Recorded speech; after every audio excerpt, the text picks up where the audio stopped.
So we're continuing our push into Warsaw. You come up to there. Okay, so now we have pushed through Western Poland. No, I think that's good because you're going to push up north that way. You're going to just push straight across the river and across the river, and you're going to support that. And you over here are going to support from the other side, so that's now a two-front battle. You come in and occupy the rear areas. You can keep marching up this way.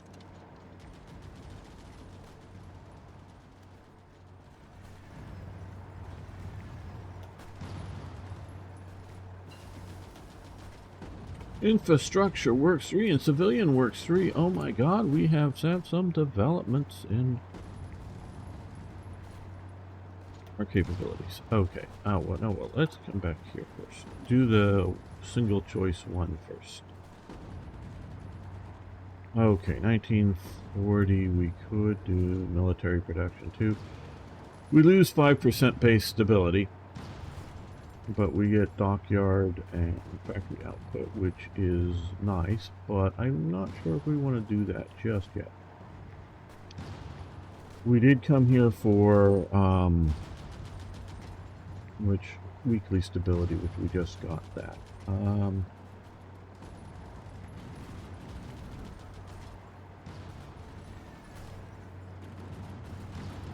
Power gain, encryption down. Fly range plus.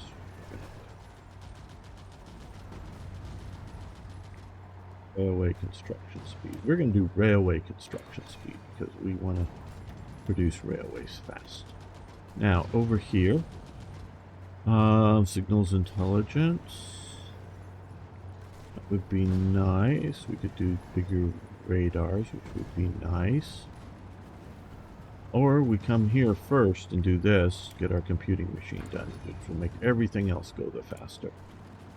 And whether we are building more and or conquering more factories and getting them in line, transport trucks, we are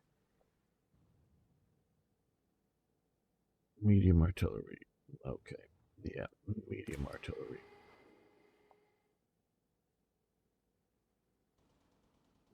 Up to the top. Where is medium artillery? There we are, medium artillery. Huh? We got 2 new. Okay, well, heavy artillery as well.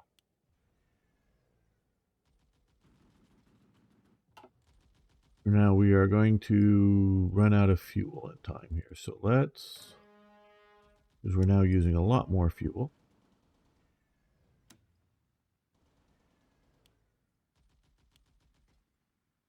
Let's get more from Romania. And more from the Soviet Union.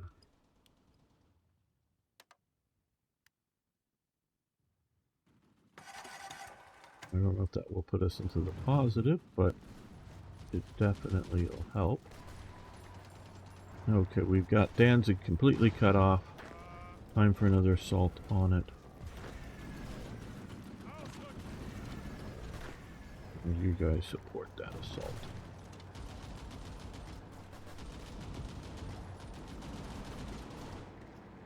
Yeah, I'm just trying. I'm trying for figuring out what I need to produce, Arno, instead of trying hard for like buying artillery. I don't know who would sell it to me right offhand anyways, but either way, I'm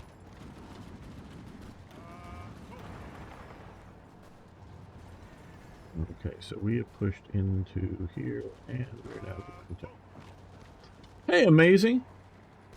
Oh no, I hate the general government. Moo boy, no, I hate the general government. Unless you hate the general government too. I hate the general government. Okay, the Soviets have now declared war on Poland. Well, what do you know? So now Poland is facing a two-front war. Okay, you guys attack into there with support from here and support. So you're now being hit harder.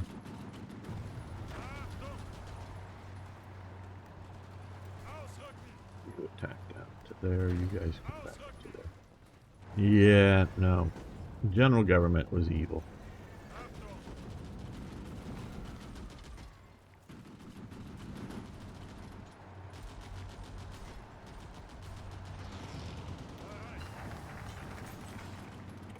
Military industrial plan and improved HQs. All right. So, I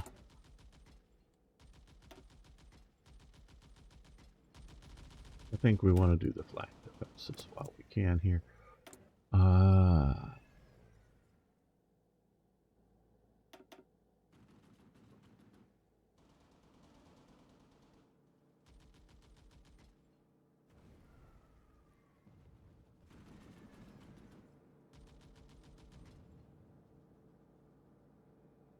Flag equipment gain ratio.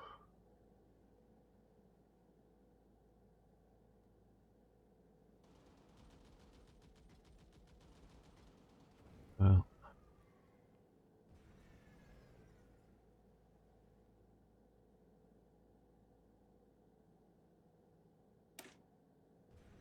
I think we want to come down and do this.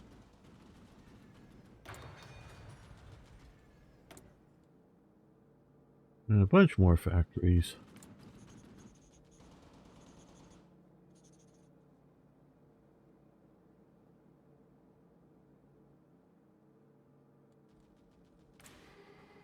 Yes. Trucks. Trucks, trucks, trucks, trucks, trucks. Where can we get some more? Well, you're not even giving us all of the... Oh, you need to, yeah.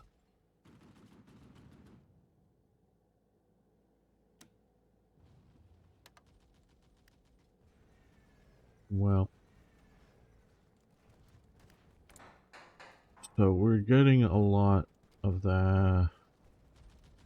Well, now we're doing flak defenses. Okay, synthetic rubber refineries. Okay, that would give us 2 more synthetic rubber refineries. Synthetic oil, fuel storage. Fuel.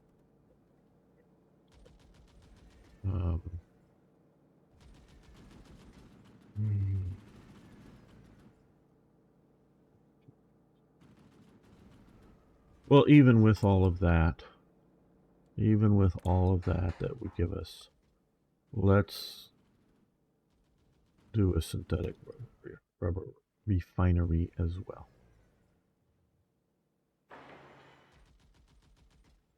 It'll take us a while, but let's get that once we get the...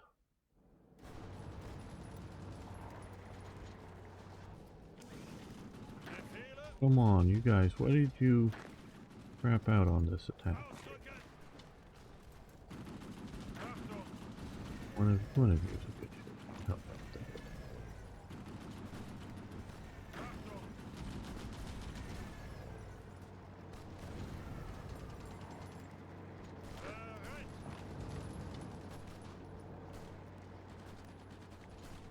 that? Okay. Armor, you help encircle. You cross the river there.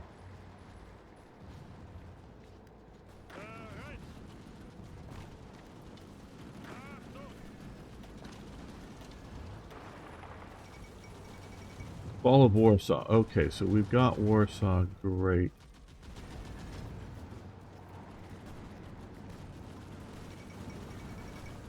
Trotsky survives assassination attempt. Okay, interesting topic. I don't know if anybody here now,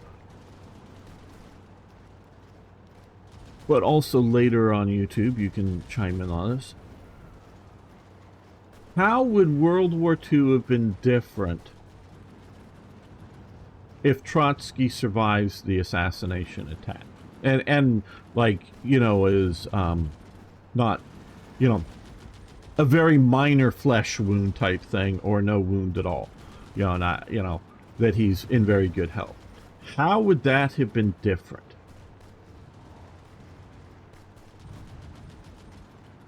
So you would have this time period. We're taking a little longer than I'd like to get, but you would have the time period from, the start of World War II and the start of the invasion of, start of Barbarossa, in which the Soviet Union is nominally aligned with National Socialist Germany. So would Churchill during this time have courted Trotsky as a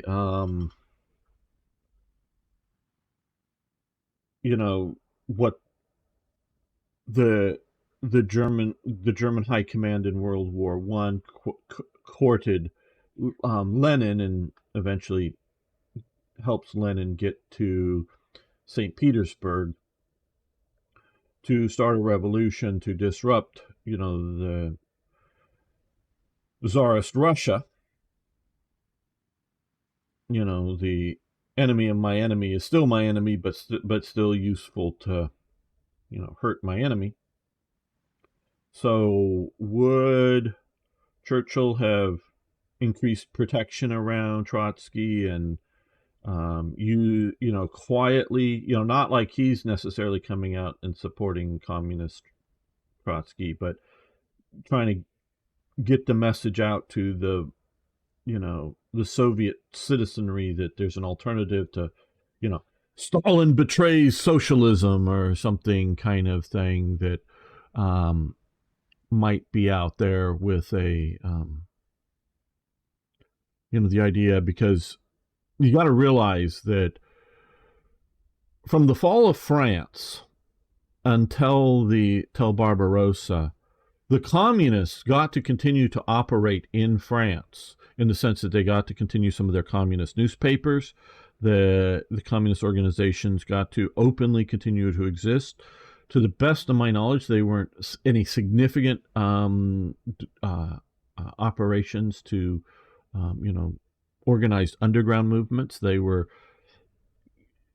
in a strange alliance with the National Socialists. That all of a sudden changes, of course, with the German invasion of the Soviet Union. But so would Britain, Churchill and Britain see that as, hey, we can weaken the communist infrastructure around the world, and in the Soviet Union by trying to prop up Trotsky's message to, divide the enemy? Or would he have made the calculation that Trotsky is just too weak, and we believe that given time, the Soviet Union is going to go to war with Germany, so we want the Soviet Union as strong as it can to, help out? Because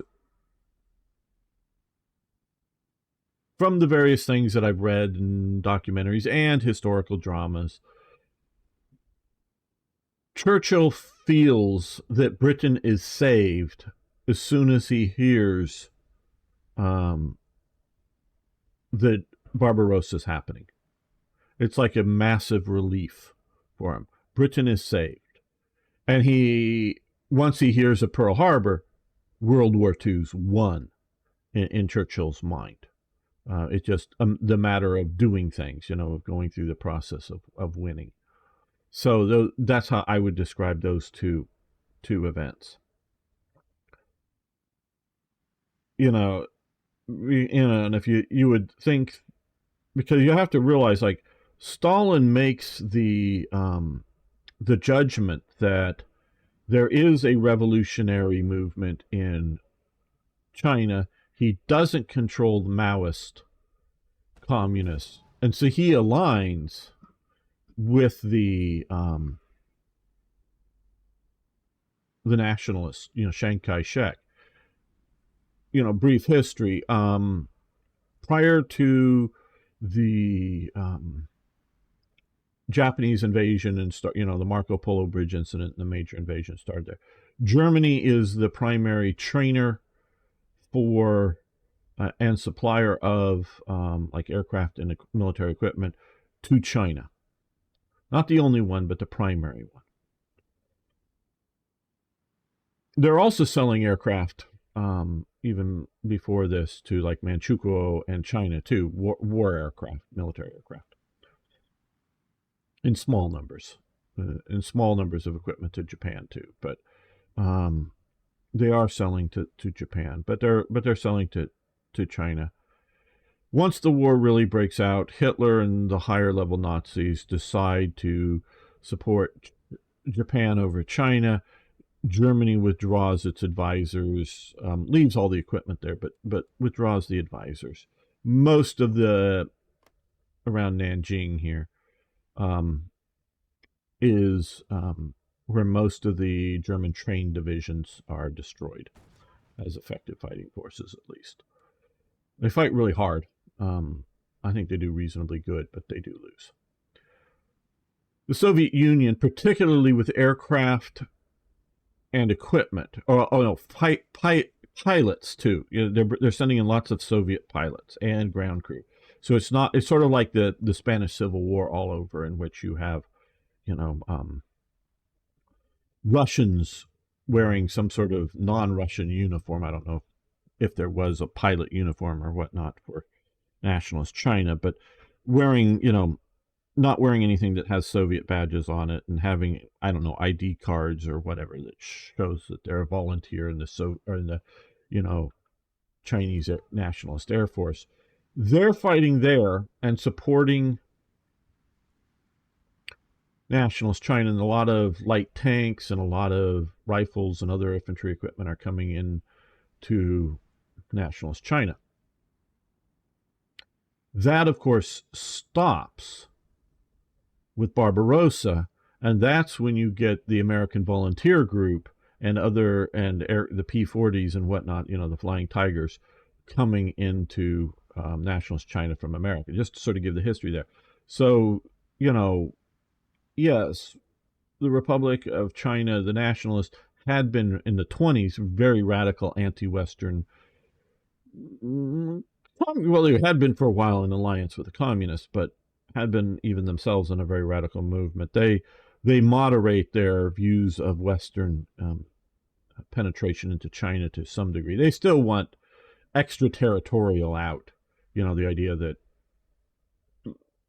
parts of China are carved into foreign territories, and then there's foreign economic zones or whatnot in China. They want that gone, but it's a lot. But it's not. It moderates in the sense that, oh yeah, foreign businessmen can come in and be there, and foreign businesses can be here. Set up a factory or import stuff.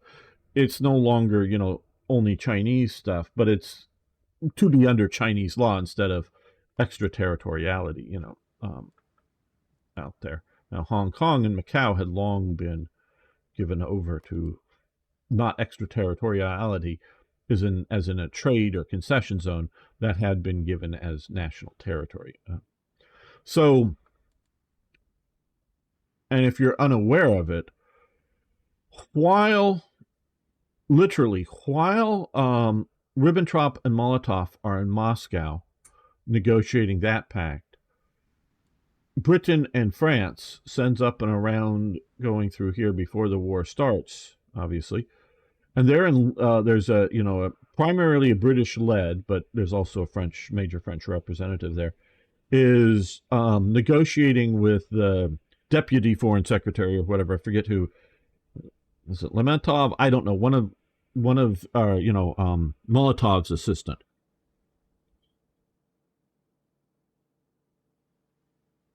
And to the best of my knowledge, these two delegations don't know of each other. The Germans don't know of the British, and the British don't know of the Germans, to the best of my knowledge.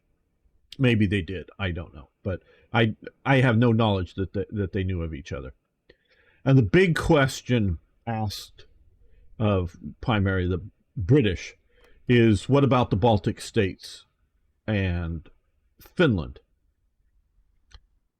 Because the British and French are looking for an anti-German alliance, and well, what about these things? And the British go, well, what about them? Basically, well, can that be in the Soviet sphere of influence? You meaning, the Soviets get to take it over? And they go, well, no, they're independent countries. What are you talking about? And of course, Ribbentrop goes, which ones do you want? Okay, you get Finland, Estonia, Latvia. We get Lithuania, right? And we'll divide up Poland, right? Yes. And this part of Romania gets to go, yeah, right. So that's how it's divided. Now, Germany ends up wanting to get more of this territory in here. And so he trades this for Lithuania and so the Baltic states. So since Germany was willing to deal for territory and Britain and France were not, would Stalin have signed with Britain and France? Would that have been better for the Soviet Union? Would that have contained, Germany? Really interesting question. If they weren't at that time, to my knowledge, the Soviet Union wasn't asking for Polish territory. But if you've given up some of this over here to the Soviet Union with a stated alliance that if Britain and France go to war with Germany, the Soviet Union goes to war with Germany, that would have really constrained Hitler. Really, really constrained Hitler, very much domestically. So, and this of course is well before Churchill comes into power, because he's not coming into power until the falling of France. He's there, but he's gets into the Admiralty shortly after the war starts, but that's just in charge of the Navy. That's not in charge of the government. It's in charge of the government as France is falling. So this is happening before even the war starts.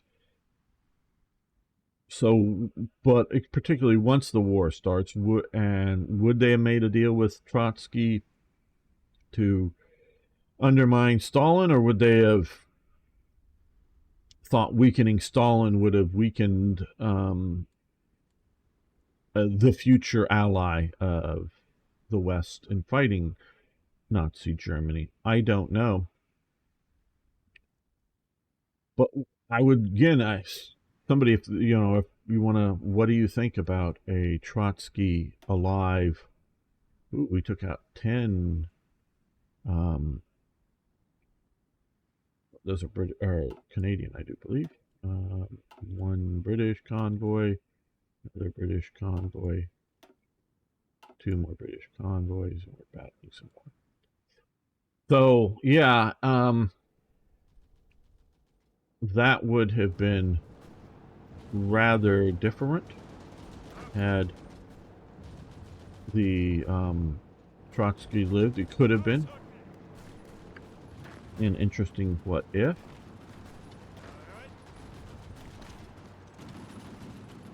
You support that attack there.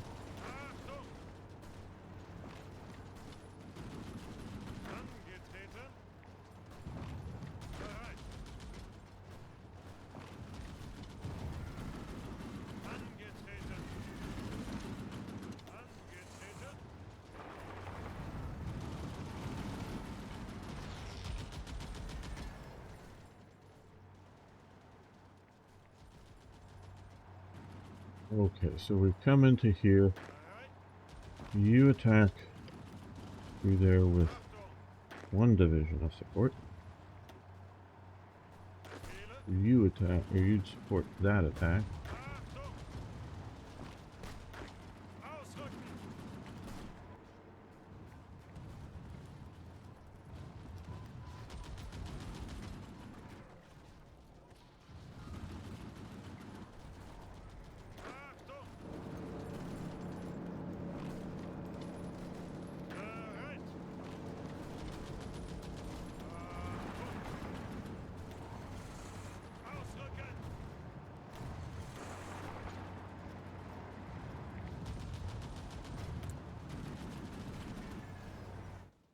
We need more steel? No, we have more steel factories. Okay, I think we need to go over to 5 times. We're filling up that. Where are we going to get the iron?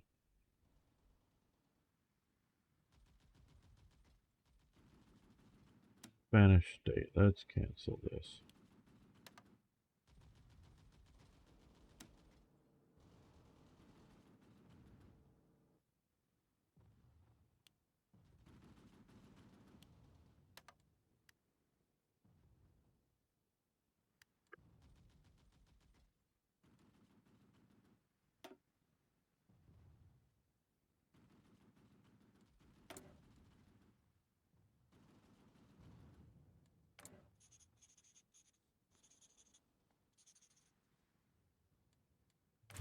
Sick of trucks.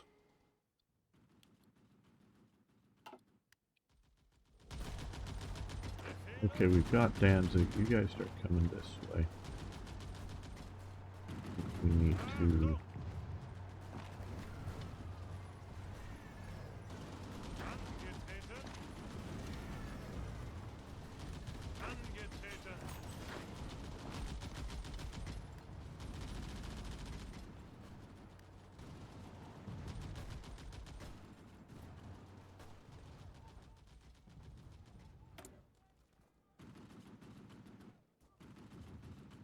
Let's do something that doesn't need rubber. Well, field uniforms.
Black defense is very good.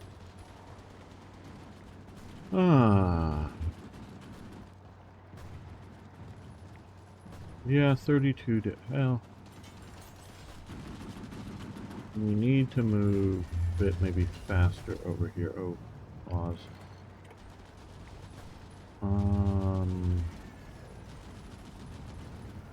Assert Western claims. Operation going north. Okay, we've already got war with these.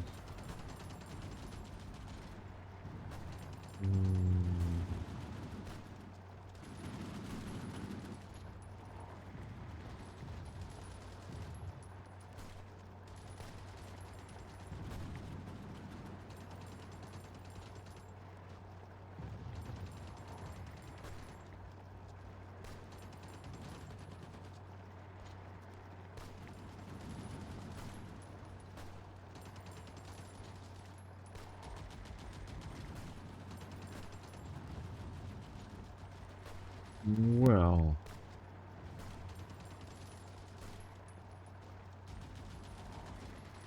yeah, I think we're going to take 32 days and get more synthetic rubber refineries.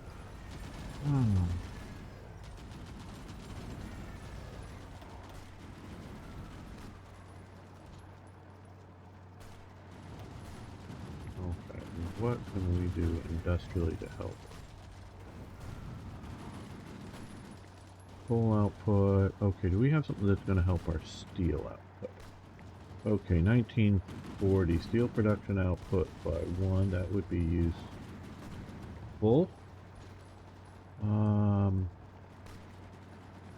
Or something that would help our iron output. Doesn't look like specifically increasing our own mines that we can research at the moment. And that's just general resource extraction, which is good.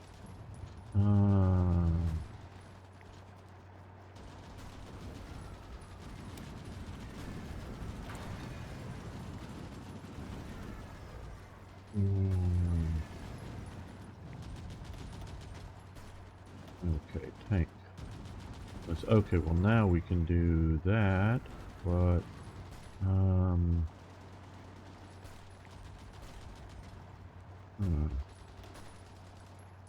the add-on armor, we just got partially sloped armor.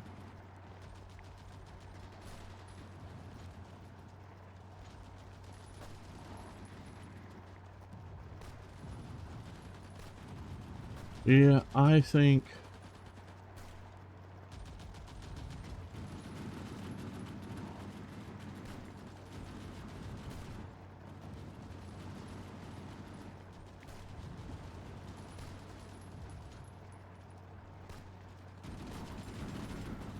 the infantry guns too we don't have yet.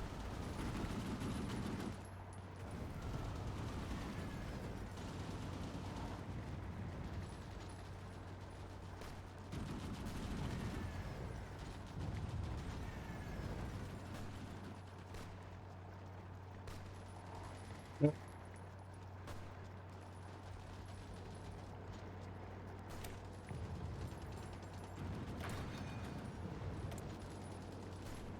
And well, we're doing something other than, let's do infantry weapons. So we'll need more of those as the war progresses on. And it doesn't take more rubber.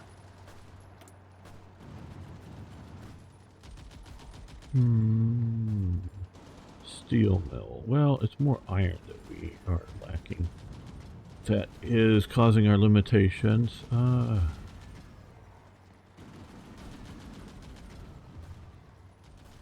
It's in tall. Yeah, well, yeah, and this is. You're absolutely right, IKB.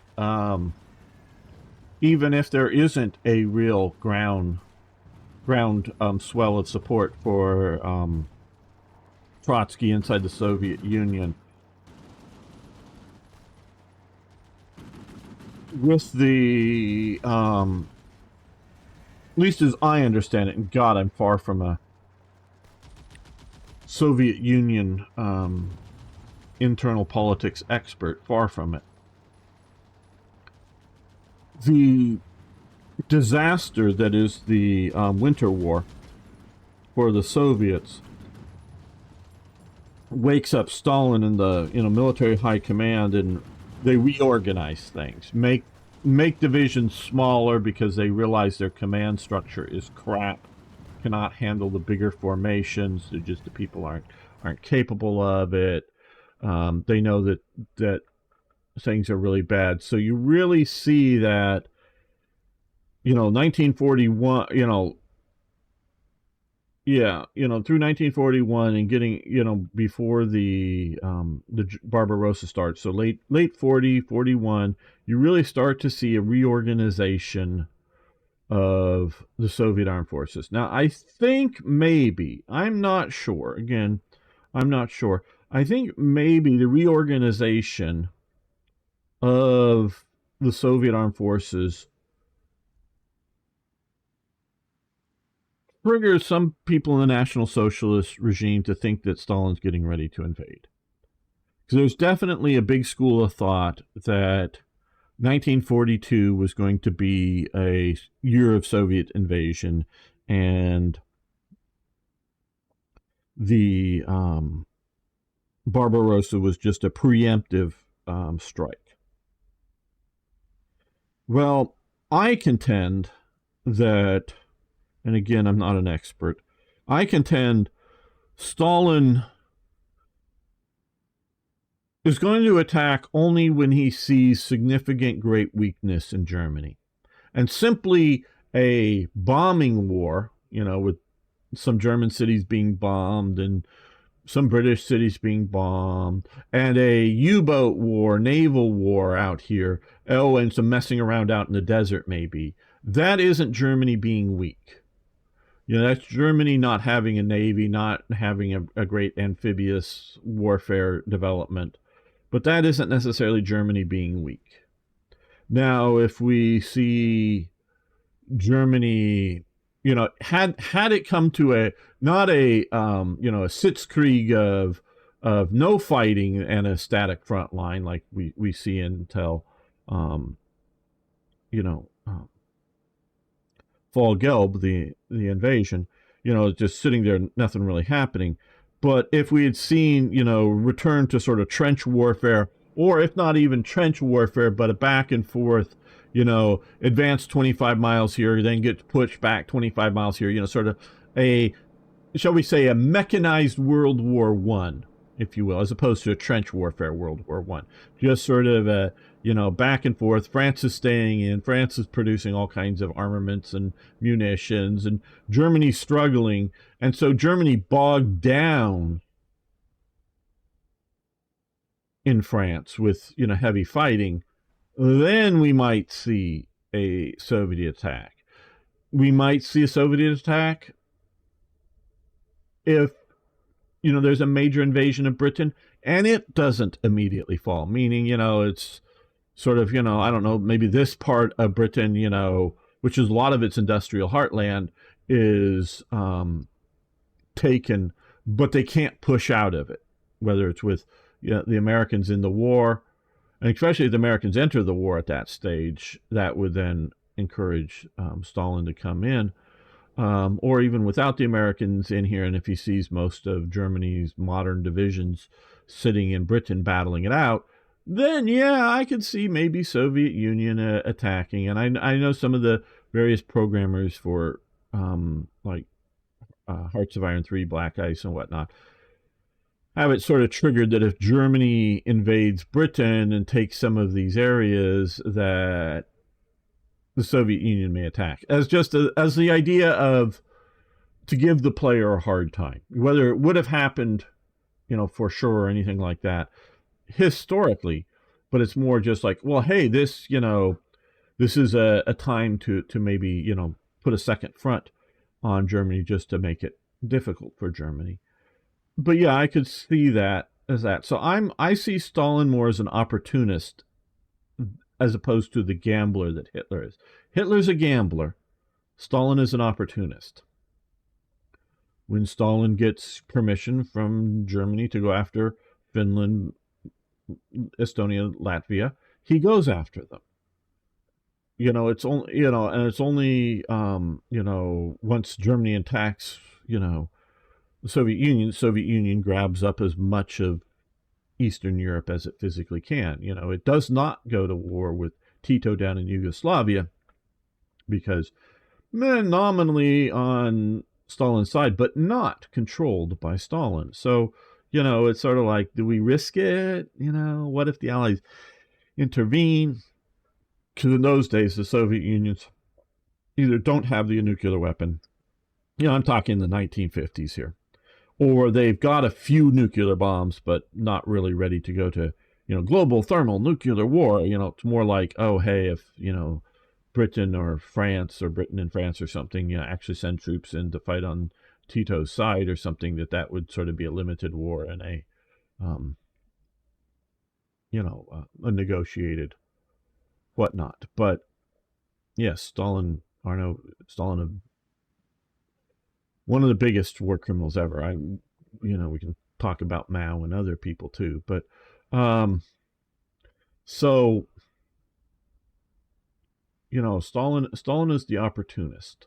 Hitler is the gambler. That's how I view the personalities. So, but had the failure in Finland look to Stalin as Trotskyites betraying us, Trotskyites betraying us, and instead of trying to reform the army, it's another round of, you know, mass trials and mass shootings and whatnot, whether they even bother with the trials and just sort of, you know, go over to even collapse internally the Soviet armed forces structure. You know, I don't know how much it would have collapsed the Navy, but the Air Force maybe as well. And it might have led to the idea of, you know, just kick in the door and the house of cards will crumble of the Soviet Union that Hitler and the Nazis think. Yeah, that very well could be a, you know, a paranoia situation there. It very well could have. Okay, well, let's see about building some more factories.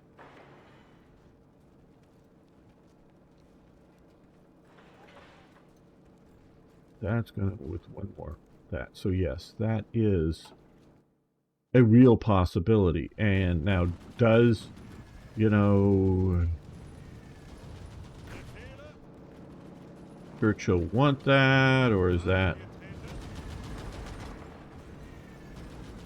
too, you know, useful for the Nazis? I don't know. You guys march into here.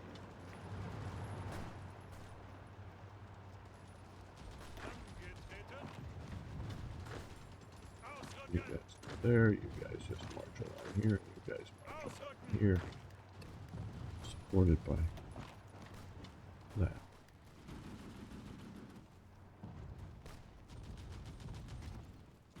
Okay. Yeah, you join this attack. Legal reforms. Slovakia. Okay.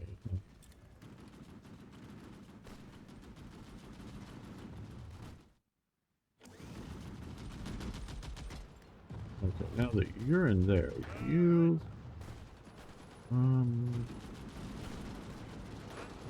push to here. You support that. You guys, I'm just gonna put you on rails and get you there fast. You're just gonna occupy there. Pack 40. Okay, we got the Pack 40 or Pack 38 or whatever that was. 50mm gun, which should open up. Yeah, there we are. That's what I've been looking for. I want to get that done. We'll make a rush on that.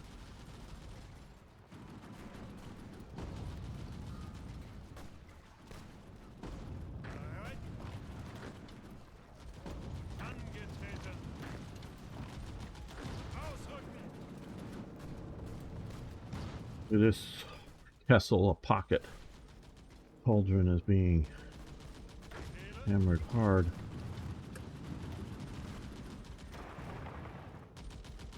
Okay, we've basically made it to the historical penetration here. Basically.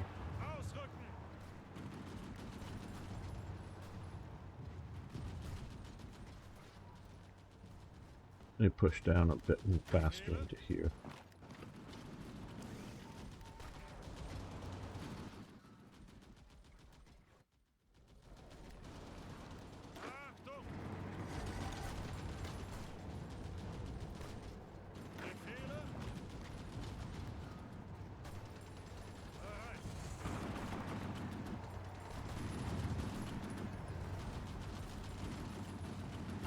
Now, are there... Okay. Oh, we can form this.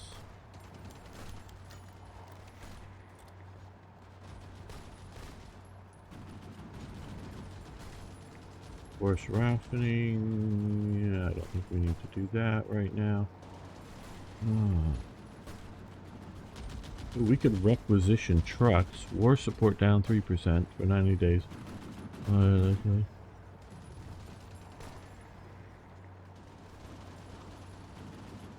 Oh, well, okay, so war support down, which we have, you know, fairly good war support right now.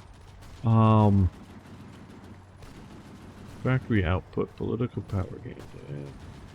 Yeah, we'll do that. We're manifest our destiny here.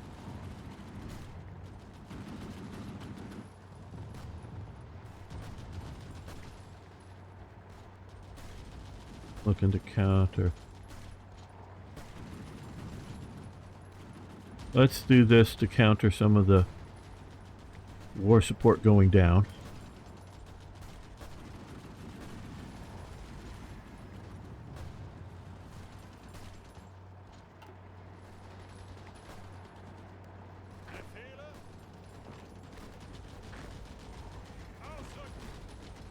Well, no, you can go this way. You guys can go over this way.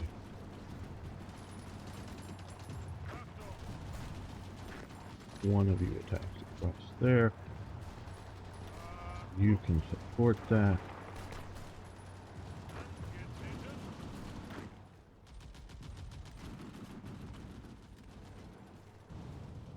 Well, you guys and you march east.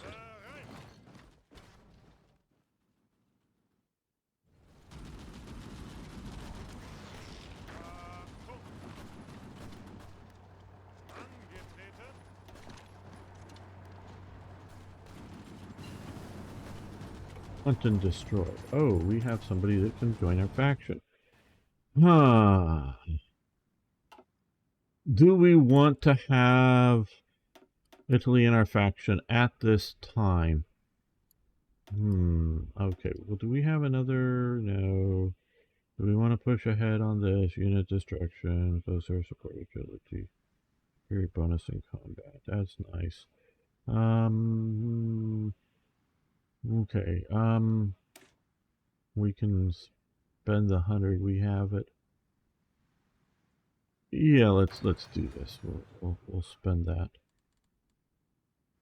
Yes, Arno says. Yes, Arno says. But we're now.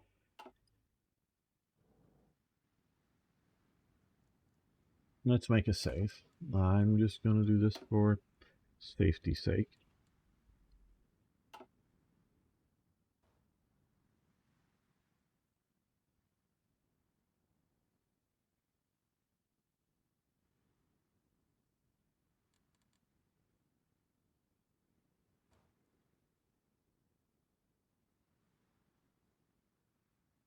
I think we're going to wait until after Poland has fallen and we are getting... I was hoping to get this done in May, and obviously it's past May and we're still not taking Poland out yet.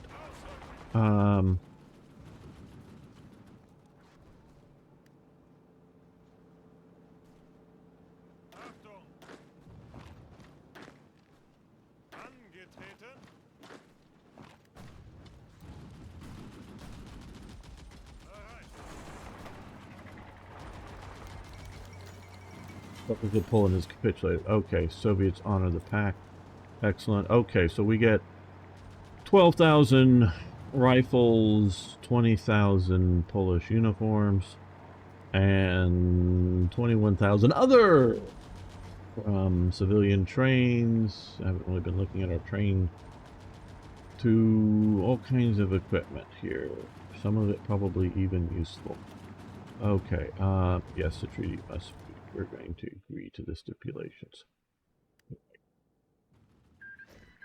Okay, so that is now.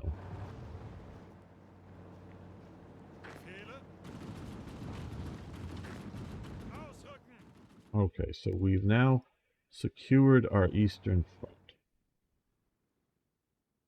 Huh. Right.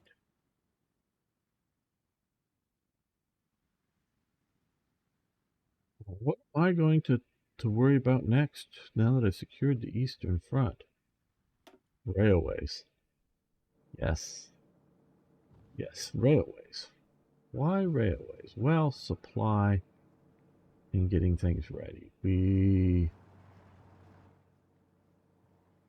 So